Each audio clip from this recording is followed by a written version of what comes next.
அனைவருக்கும் வணக்கம். Welcome to Saro's kitchen. இன்றைக்கி நாம் புளிச்சக்கீரையை பற்றி தான் பார்க்க போகிறோம்.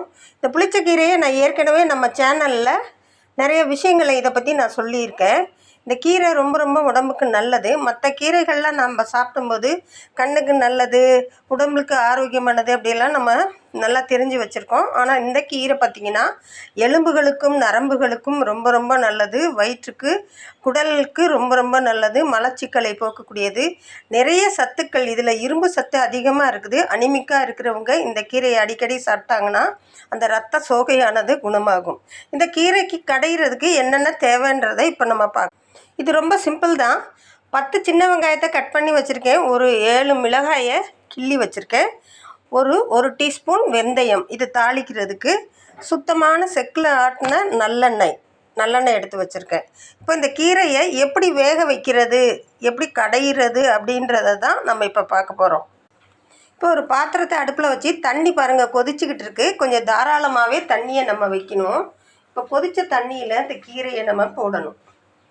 இந்த கீரை நல்லா பொங்கி பொங்கி வரும் பார்த்துக்கோங்க. அப்போ தண்ணி ஊற்றி இதை ஒரு 2-3 தடவை பொங்கி வந்த பிறகு தண்ணியை ஊற்றி நம்ம அதை இன்னும் நல்லா வேக விடணும். இந்த தண்ணியெல்லாம் வடிச்சிங்கன்னா தான் இந்த புளிப்பு சுவை உங்களுக்கு போகும். அப்போ தான் உங்களுக்கு கடைஞ்சிங்கன்னா கீரையோட நல்ல டேஸ்ட் கிடைக்கும். இப்போ இந்த கீரையை நம்ம இதில் போட்டோம்.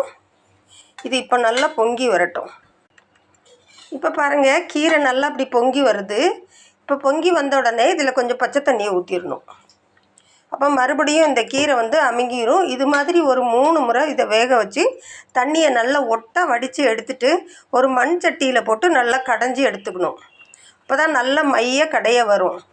மிக்சியிலலாம் போட்டு நம்ம அரைச்சி எடுத்துட்டோம்னா இதோட டேஸ்ட்டே போயிடும், நல்லாவும் இருக்காது. இப்போ பார்த்திங்கன்னா கீரை நல்லா வெந்துருச்சு. இப்படி கையில் எடுத்தோம்னா கீரை நல்லா மசிஞ்சு வரணும். இப்போ இதை தண்ணியை நல்லா ஒட்ட வடிகட்டிட்டு மண் சட்டியில் போட்டு கடைஞ்சி எடுத்துகிட்டு வந்துடுறேன். கீரையை இது மாதிரி மண் சட்டியில் போட்டு கடைஞ்சிங்கன்னா தான் நல்லா மைஞ்சு வரும். ரொம்ப சாஃப்டாக இருக்கும், சாப்பிட்றதுக்கும் ரொம்ப டேஸ்ட்டாக இருக்கும். இன்னும் ஒரு தாளிப்பு கொடுத்துடலாம். அவ்வளோதான், கீரை கடைஞ்சாச்சு. கடாயில் தேவையான அளவுக்கு நல்லெண்ணெய் ஊற்றிட்டு கடுகு 1/2 டீஸ்பூன் சேர்த்துக்கலாம். அது கூடவே கொஞ்சமாக உளுந்து பருப்பு சேர்த்துக்கலாம்.